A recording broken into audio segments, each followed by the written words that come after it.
want to go ahead and stress right off, this is a highway project on 18 miles that really is DOT property and Fed highway. So we've been really careful to make sure that we've made great friendships and connections there.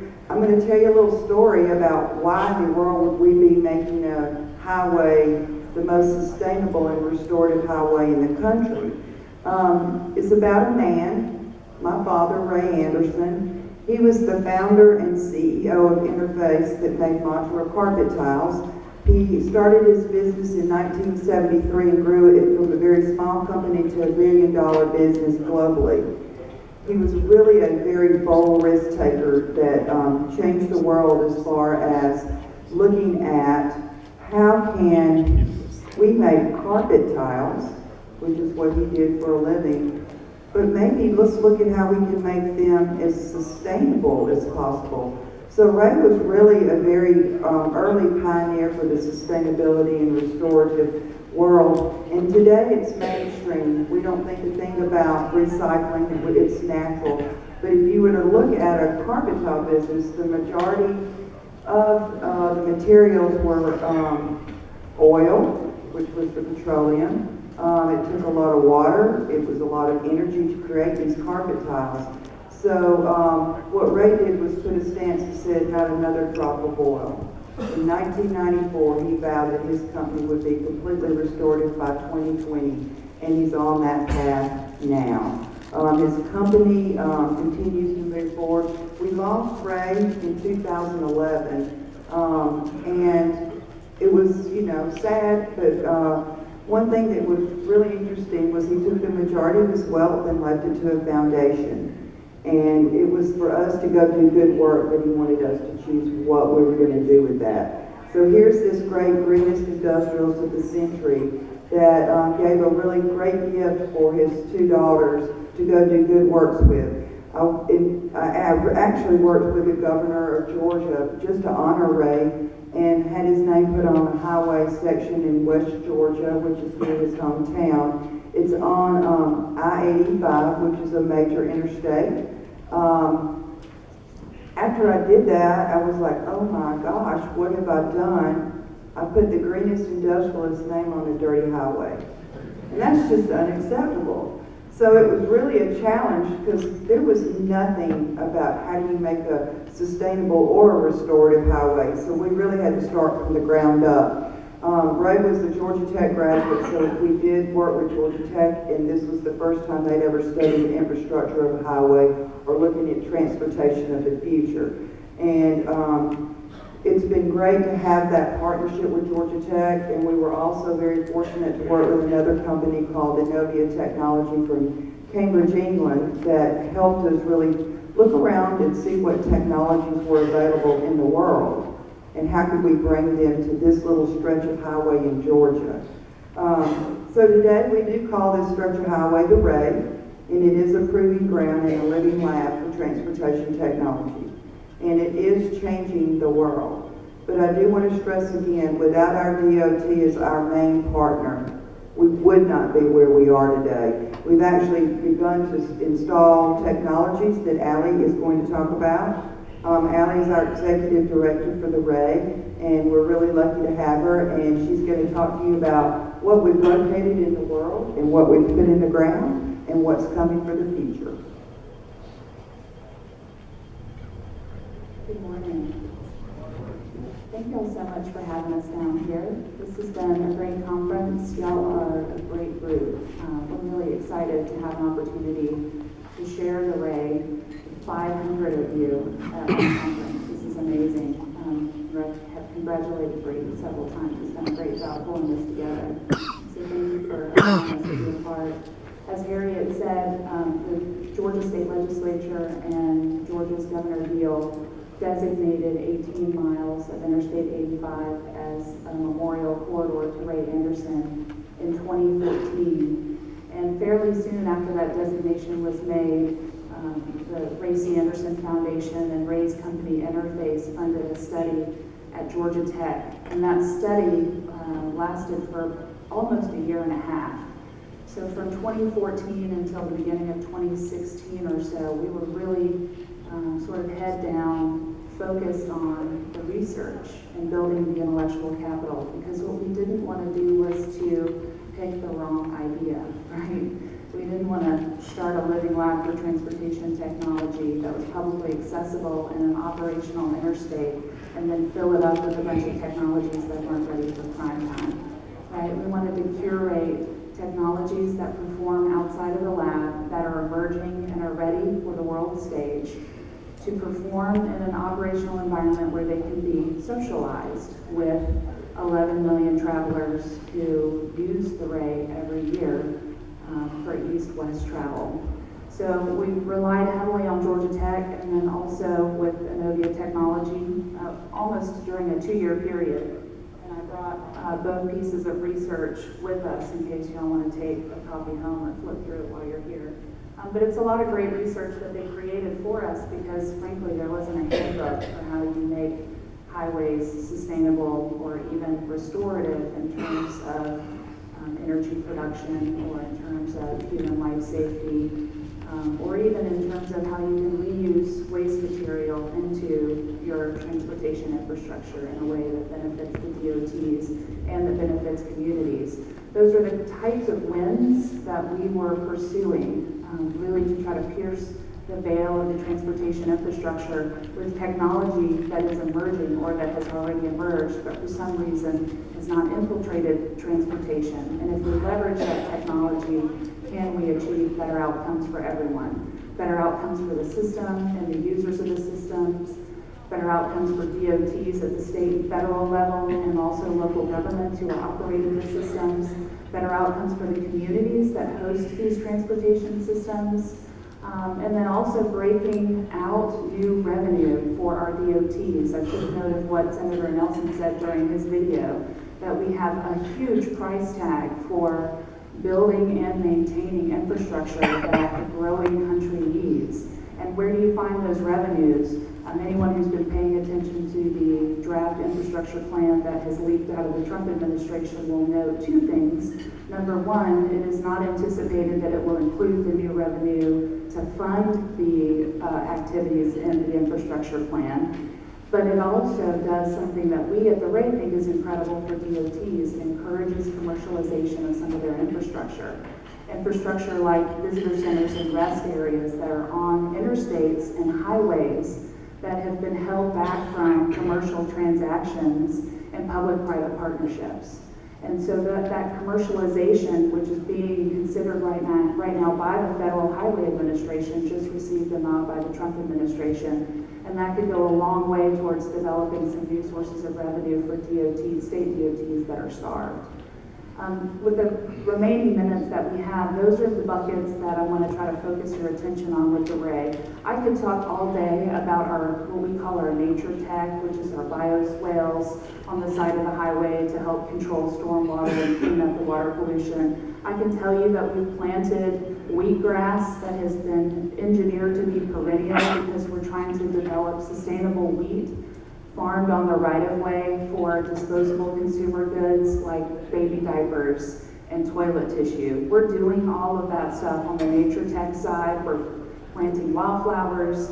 We're attentive to the management of the natural world around transportation systems. But I know my audience today, and you engineers want to hear about the hard tech. You want to hear about the infrastructure. So I'm going to focus the remaining minutes on exploring a couple of ideas or a couple of buckets of value with you. Number one is, what is the nexus between energy and transportation? Number two, how do we improve human life safety, highways and on our interstates, given that autonomy and connected vehicles are here? And number three, how do we unlock and leverage more value from our existing transportation infrastructure to generate brand new sources of revenue that can then be used to maintain the more complicated infrastructure that we know we have to build and will be building in the transportation sector? The very first thing that we did at the Ray is not an aha moment. This is not tip of the spear technology. It's an EV charging station. It's a fast charging station because it's deployed at a state-owned and operated visitor center at the Georgia-Alabama line on the Ray. This is one of the very first EV charging stations that has been located at a state-owned facility on an interstate because of the prohibition against commercial transactions at public rest areas. Our EV charging station is powered by solar. So this is what's referred to as PV for EV, which is solar powered for EV charging. You can see some of the environmental statistics of this piece of infrastructure. But what's most important about this slide is that we know that autonomous vehicles, by and large, will be electric vehicles. The computer systems that are required to process in real time the data from the cameras and the LiDAR and the sensors and a self-driving autonomous vehicle must be powered by the battery power of an electric vehicle. You will not see AVs connected or as a part of an internal combustion engine system. And so while we have seen the trends of EVs continue to increase year over year, we will see a hockey stick of EV adoption because people will seek out and will purchase autonomous vehicles. And when they get an AV, whether they want it or not, they're going to get an EV, which is fine because battery technology is increasing the range of EVs, and so range anxiety will decrease over time and people will become more comfortable with that technology. But where will the infrastructure be to charge those vehicles outside of major metro areas? And that's why we installed a PV for EV on the Ray. It seems so pedestrian, right? An EV charging station, and we're supposed to be a high-tech corridor for transportation. But with one EV charging station on the Ray, we opened up that entire interstate to EV travel. Unless you were driving a Tesla, you couldn't get into Georgia on Interstate 85 because the charging infrastructure did not exist. And that scenario is repeated across your state and across our country. And it's an infrastructure challenge that we have to become attuned to and quick to act because all AVs are EVs. We also put solar pavement on the Ray. And I have a section here if y'all want to come visit us. We'll hand you a card and then we'll let you touch the walkway. But this is a French solar pavement product. It's important to make the distinction. There's another company here that's an American company called Solar Roadways, and they're making a modular version that incorporates LED lights and glass. This is a very different approach to solar roadways, and we're not here, or solar pavement. And the Ray is not here to make a value judgment, but we are here to tell you what we've decided to do with the French company Wattway. We're the first in the world outside of France to host a pilot of this pavement, so that tells you how new the product is and how quickly it's evolving. And basically you get to utilize and leverage your existing infrastructure because the Wattway is a product that is adhered to the existing roadway. So the company has 3 patents. One of the patents is the adhesive. And if you have a roadway that is generally in good condition, i.e. it's been paved sometime over the last 10 years, you don't have to change your existing roadway. You apply the adhesive, the Wattway is adhered to the roadway. Basically, it unlocks the ability of the travel lane to do something of value when your car or truck is not directly using it. So when your truck or car is not shading the travel lane because of your presence on that stretch or that space of roadway, the travel lane can do something else valuable. It can generate clean energy from the sun's rays. Because look, we're clearing trees and shading elements from the roadway anyway, right? With interstates, we clear up to 40 feet or more. So we're already paying to take the trees and the obstructions away from the roadway, leaving it completely exposed to the sun day after day. And this simply unlocks the ability of the travel lane to generate energy from the sun's rays. This project was deployed in an access lane going to the highway from the state-run visitor center where it sees speeds of about 35 to 45 miles per hour. We did not deploy this directly on the Ray because it was the first solar road in the country, and we didn't feel comfortable doing that in an 80-mile-per-hour environment. It is a very safe road surface, as you see, from the previous slide. It's got minimum 10-year durability, which is competitive with asphalt pavement. It exceeds the friction number and the skid number in the state of Georgia for brand new asphalt and brand new concrete. And basically, the road is providing clean energy to the Georgia DOT grid and operations. It's the first time in the United States that that's ever occurred. I should mention, if I didn't before, Georgia DOT gave this a permit, even though it had never been done in the United States. There had never been another DOT, even like Oregon or California. Their only reference point was France, and our DOT not only gave this a permit, but then they connected the infrastructure into their own electricity grid system for their own operations. So right now we're talking about renewable energy on transportation assets, and the other area that we're exploring at the Ray is to deploy a solar farm on the grassy highway shoulder of the interstate. Georgia will be the third state in the nation to do this, following Oregon and Massachusetts. Construction will begin in March, so in about a month and a half.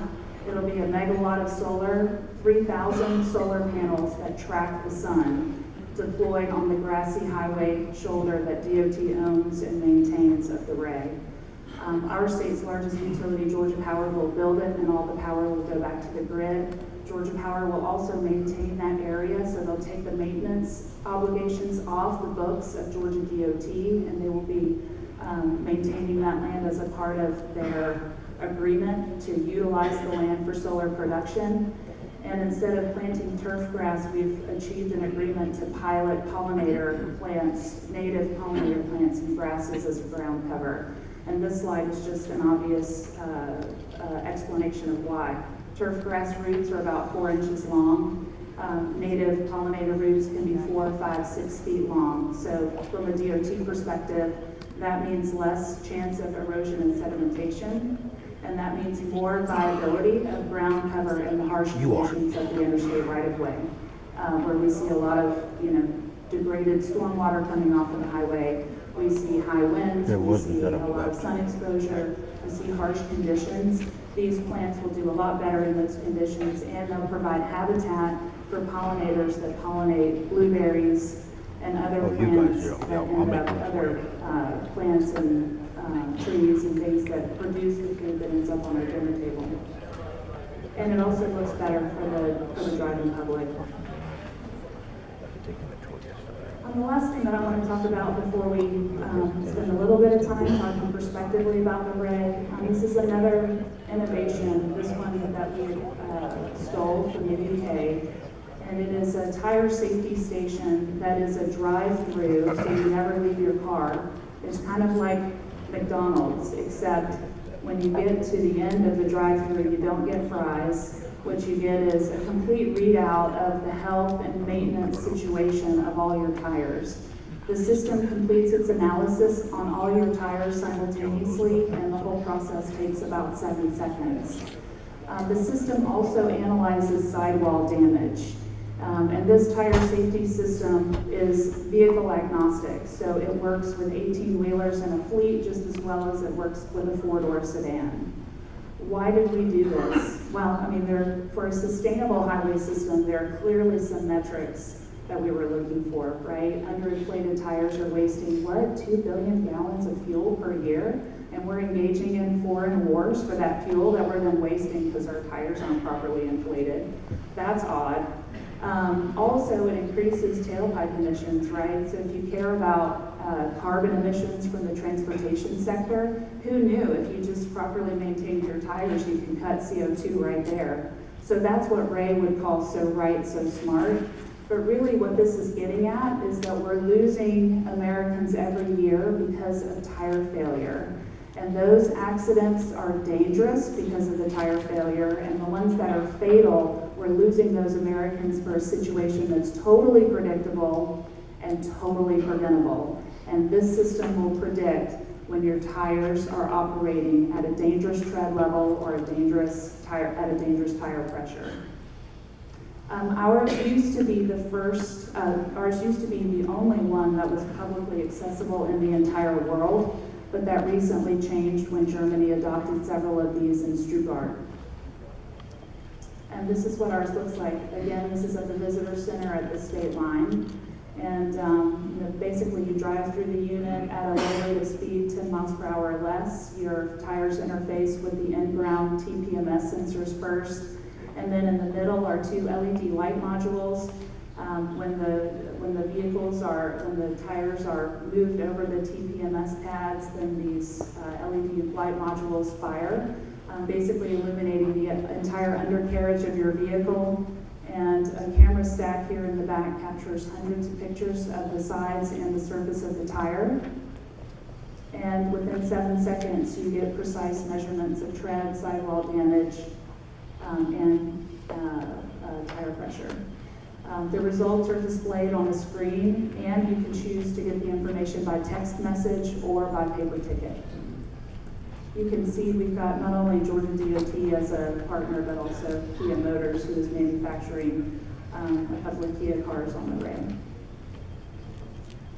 So what are we doing moving forward with safety? We've already talked about energy and transportation, human life safety. The Ray itself took a reflector road dot off the highway, and we took out the reflector strips, and we replaced it with red, green, blue LED lights. We powered it with a solar panel and a backup battery system, and for good measure, we threw in a circuit board with a simple sensor stack. Basically, this smart dot moves away from the dumb reflector dot into an area where the road can collect data points from its own status at that point, and it can communicate that data to each other in a mesh network, and it can communicate that data to roadside units that are deployed for connected vehicle technology. The Ray owns all the IP to the blip outright, and we're working with global manufacturers to produce units for demonstration, so that will be coming soon on the Ray. This is something that we've developed in consultation with our DOT. Just to talk a little bit about the functionality, humidity and a temperature sensor in the unit can detect the formation of black ice. And when the units detect that there's black ice forming, then they could blow amber to slow down vehicles, or they could blow blue if blue were allowed as a color on the federal interstate system. Because there's a magnetometer sensor involved in the blip, it also can detect motion, the type of vehicle, heading, speed, and erratic driving on either side. So these would be deployed in between lanes, just like reflector dots. But the blip can detect distracted driving and inebriated driving. And the dots can start to blow amber to alert other drivers and law enforcement when they detect prolonged, erratic, and dangerous driving. So here's what we're doing in 2018. It is 2018. We're focused with our DOT on a couple of things.